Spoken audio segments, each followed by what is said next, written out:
This is a brief presentation regarding Carcieri v. Salazar, Supreme Court case argued November 3, 2008, decided February 24, 2009. The named parties in the case were Donald Carcieri, now former governor of Rhode Island, and Ken Salazar, now former United States Secretary of the Interior. The case began as a dispute between the Narragansett tribe and county governments in Rhode Island over whether the tribe needed to comply with building codes on a newly purchased 31-acre tribal housing development tract adjacent to the Narragansett Reservation.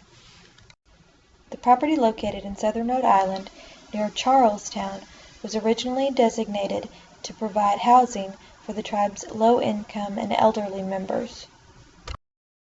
The dispute led the tribe to apply to have the Department of Interior take the tract into trust under the IRA. The Secretary of Interior agreed to take the tract of land into trust on behalf of the tribe, which removed it from the county building codes, state tax laws, and other state regulatory procedures.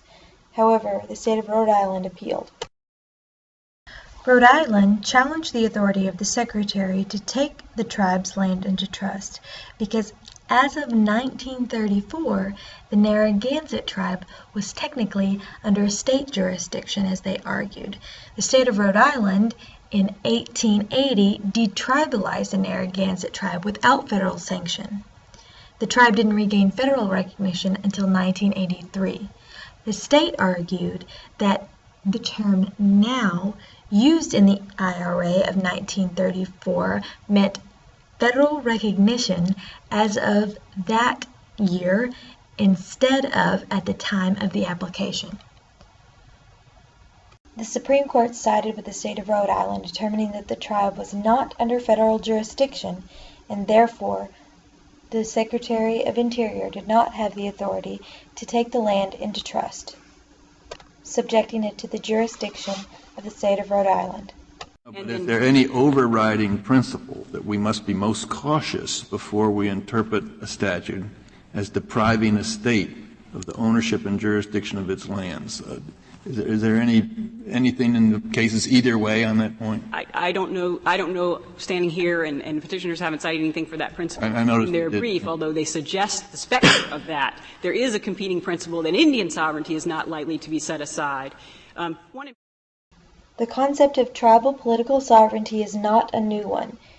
Its foundations are in the United States Constitution and treaties between early Native American communities and the federal government.